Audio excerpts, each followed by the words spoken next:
alum ni vi pang mit wah in bun sang khaping hang klaim dah le yet le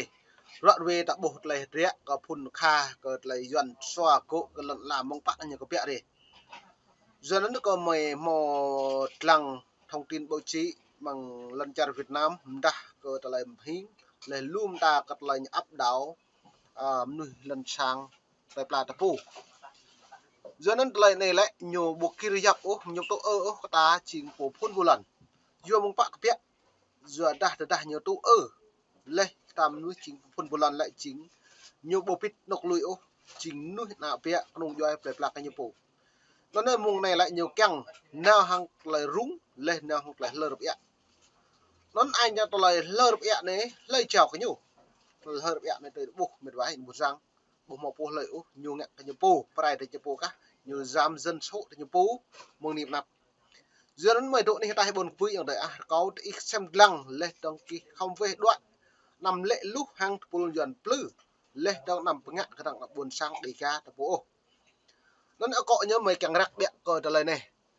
như giàu những cư dân bản địa của khu vực Tây Nguyên Việt Nam là người Thượng Dega người Việt Nam đã chinh phục Tây Nguyên trong quá trình giàu năm tiến hiện nay dân số người Việt người Kinh đã áp đảo người Thượng sau những nỗ lực tái định cư được tài trợ trước tiến mới nhà Nguyễn ấy bố hiếu cái trả lời này mong bạn như cái pẹ như áp đảo nặng buồn sang ta lau mong nhà Nguyễn đi cơ bội ngạn này sau đó là chính phủ Việt Nam Cộng Hòa và sau là chính quyền Cộng Hòa xã hội chủ nghĩa Việt Nam sau khi Việt Nam thống nhất đã có những xung đột xảy ra giữa đồng bào dân tộc thiểu số với người Kinh từ chính quyền Cộng sản của Việt Nam Cộng Hòa mặt trận mặt trận dân tộc giải phóng miền Nam đến nhà nước Cộng Hòa xã hội chủ nghĩa Việt Nam sau đó hiện nay các phong trào đổi ly khai do một số người Thượng thành lập ê bố hiểu câu trả lời này lời ta câu lời hợp đã biết bằng rõ vừa đã tiếp hàng nhiều suy lại lệ đồng nuôi thì nhiều phố áp đảo thì nhiều lư ta mong lầu đi rồi này tới đại bộ mẫu pre cái trả lời ly khai này lầu từ hai sắc tộc này như giáo người Kinh và người Thượng Dega này lại lầu từ một là tổ hiểu chỉ bây giờ bố tạo bố làm lừa plus sao liền nằm nôn chỉ cảnh cao đức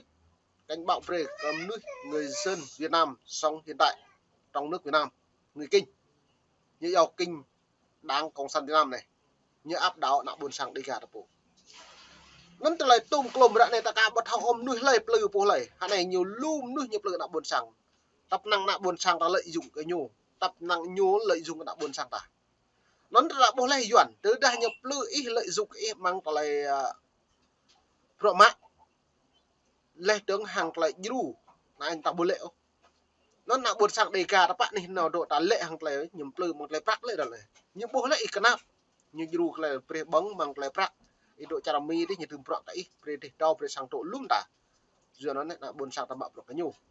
kéo tôi nào hàng lại ôn hoa hàng lại kê cao là ai nhà ta cắn một như rệt lệ mà vừa gất lệ lại vừa đã nuôi thì nhiều lú lọc ta lệ như áp đào thì nhiều là dân số thì nhiều tăng cấp đôi hàng đạm nuôi của phun một lần giờ nó như vậy này cũng một số tổ chức phương Tây nhiều cáo buộc rằng chính phủ Việt Nam thi hành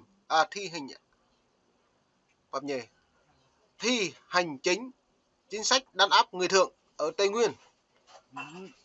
ngược đãi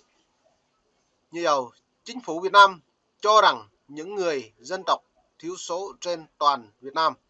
luôn được hưởng các quyền công dân bình đẳng thế bởi nó nhiều mạng lại vụ hiệp như này đã đăng lệ tại nhiều nhạ sát bị pẹt nuôi buồn sẵn để cả như lễ mẫu mây từ lại pi bang dân sách này thì lại tham á bật lại bạc mẹ lại nhiều nâng băng hóa từ lại tiếp gặp thế mống hàng lại tầm tự đỡ đôi mười mò các phà xăm rằng lăng mợ ta chính từ nhố đáng cộng sản Việt Nam người Kinh lại lại nhố chính phân biệt trong tộc phân biệt màu da, phân biệt chủng tộc này, chia rẽ đoàn kết này, chính đáng cộng sản này, dựa nó rằng buộc cật lại này, nó rằng lệ cái nhiều, nó rằng đấy như lệ các phong trào ly khai, người thượng và một số tổ chức phương Tây đã nhiều xuyên tạc tình hình ở Việt Nam nhằm phá hoại đoàn kết giữa các dân tộc trên các nước Việt Nam. Như lệ cái lẽ rằng này, rằng phá hoại thì nhiều, chính thức thì nhối phá hoại, chính thức thì nhối ta lại chia rẽ, chính thức thì nhối phân biệt ta bổ này vậy. Sam này nhận lời này rằng bọn bà nhô hạ là bọn bà bố nuôi tổ tiếp rồi đấy. Rạ này rằng bột lăng út lại bột hẹp chi, nục đơm tí, thôn chúc lô mè tí, rằng tôi bột hẹp như chi bằng thông tin báo chí. Vừa nục này, dập nuôi này là dạ điện thoại bật ngàn, lên màu rút màu năn màu play màu xá, này. Rạ này là bậc chẳng rằng nào trực tiếp và sang ô rằng thầu những ứng xử này. Rạ này có nông rằng đinh vị mở tài bổ là mớ.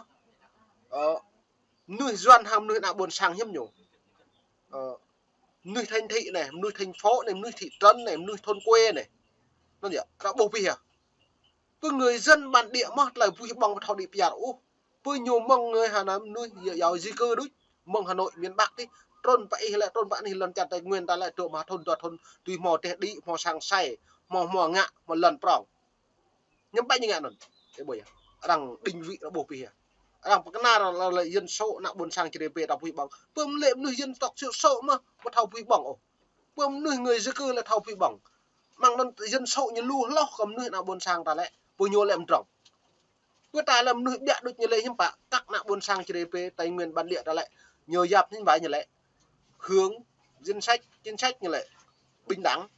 hiếm bạ vẫn đã bình đẳng hiếm bạ nạn buồn sang càng ngày càng tệ hơn càng ngày càng ta lấy buồn bin hơn lo lại còn lời đấy giờ nó rạ này cái trà tịch ngáo lu cho bộ nạn buồn sang để gà đã đoạn trà đi đoạn trà này đã bộ một tin tướng sam nick cơ cho bộ bình dân này nó được ạ nó như lệ đây đông nhờ lệ mong cha nghèo nó như lệ dân tộc trên nước Việt Nam kích động nhiều dân tộc thiểu số đòi ly khai với ý đồ gây ra như là bạo loạn để nhiều quân đội quốc gia cật lời chi tiết của Việt Nam này. Chính phủ Việt Nam cho rằng việc được bắt giữ các đối tượng kích động gây bạo loạn ly khai là điều pháp luật của nước đều có quy định để làm bảo toàn vẹn lãnh thổ em bởi nên pi bằng pro cái nhung ngã hàng làm đạt lại loại về như lại tuy quyền mạng lại phụ ráo lại trong lời câu lại ly khai này nó như dựa một lời luật xăm nhiều mạng pro nặng buồn sang chồng tiền như dựa luật mà lên những ứng xử hăng y như lại được hướng chính sách nhà nước của đảng nhưng bạn một là trầm tự mà bơm nuôi dân tộc như dập là nuôi dân tộc thiểu số tức là ít người biệm nuôi với nhiều hạt bò nuôi hiếm bạ nhiều bột hậu như đủ cả ta lấy xây dựng với nghệ sang nó nghệ lên luôn ta lại xong lại làm phạm à màu hiếm bạ lại buộc lại này lại nhiều một lại rung rong của phần năm nó luôn nuôi lệ tạo bằng một đôi bạc một đôi ngạo xong lại này là bông màu po lại ốp là đằng tính thức từ nhiều po bạo loạn từ nhiều nghệ từ nhiều dân số như là luôn lo lại nó có một là đối với đảng cộng sản Việt Nam này hạn này nhỉ ép mưu kế càng nặng buồn sàng táng nhẹ tới nhủ lẹp gì thì nhớ lầm tôi máu lửa lúc sau liền nắm thun tùa vào đập lẩu như càng nhẹ nó nâng cá như một quyền lợi thì nhớ là như càng áp đầu như mạ lại so nó như càng gì ta như mạ lại so nó như tướp đá lại nuôi như giàu perat dọn giàu không bộ nữa cái buổi nó như mạ nó cá xăm nhiều nhẹ nó như bát thấu nó như giáp cạnh ông đập lưng ông này vừa đàm nuôi perat nuôi không bộ lại bởi dự nhiều nào và sạ nữa nuôi không bộ lại nhờ nào bắt cứ bộ chỉ liền bởi nuôi lũ chấm gì dập không bộ bữa này lau đằng nào thêm bà đã quay video đằng đi là tụi công khai muộn non dùa tụm lại bị hẹp đằng lại nó màu bì là nó cả đằng nào pana bình nuôi bằng xạ là mong huyền mong tính này từ đằng nhu lại nó lại dùa bằng xạ nhá bằng lần là buồn sàng dùa bằng xạ nhá kỹ pre cầm nuôi một Hà Nội trôn này cộ lần là buồn sàng đi gà đà nên như vậy nó này bố lại làm art lại lên này này có đặc biệt đăng cờ này này bối cảnh lịch sử như giàu nhà nước Champa và người Chăm. Đấy, năm 1471 được xem như lãnh chúa của những dân tộc thiểu số cư dân cư ngụ trên cao nguyên. Nó là về cả nước Champa đi. Nhưng không can thiệp vào chuyện tư trị của họ. Nên là lúc này đại bố lấy tôi có một cha rất là về một lúc Champa thì lại nạ buồn sang ta lại nhiều màu cộ nhiều pre đã tự do lại nên rút ta một lại tiếp là ta bộ màu bộ lại nó can thiệp của ta bộ lúc lao là thì Champa trùng pít ta lớn như lúc chầm nhú một lại tứ như về xâm nhập trụ ông ta lại nhú pre tao cai trị ta bộ về là ta bộ màu bộ lại cộ là tổ xong rồi đối với người kinh này hiếm bả nhập lực đáng nhập lực ở nước chầm ở hiếm bả nhiều prai pi bằng kẹo tàu vật nuôi chăm vật nuôi chê không không đây này đi nhiều prai pi chẳng nhồi ba chủ dù nó hạ này tôi màu xích mít mong đi tương lai bắt nắp lại tôi với đảng cộng sản Việt Nam nhiều quá thời như này pi mông như này đã màu lui mông như này ta nó đặt xem lăng là rúng mong đi nắp hàng lại cấp với mông giờ dân số như lu lấy pi bằng loại nhiều bật hậu quê lăng nhối không bộ tình nhối mà là thì nhối như là buồn sang nhối phân biệt trung tộc chia rẽ đồn cái chính thức đảng cộng sản Việt Nam đấy nạ bốn sang đã mua sam tạt cỡ nên ta xem lăng chia new free grab premium money nạp đúng đứng như thế money đã bạn này bọc lại xem lăng mong nít mong mình đã lưu lâu từng Việt Nam bên xem bốn sang xem lăng đỡ đã mời lăng thông tin báo chí nó bọn đạo hoặc còn để chi lệ mắng nhớ giáo lịch sử của người Tây Nguyên bản địa thì bố chi mắng cô lê ít thầu money bốn sang khắp gì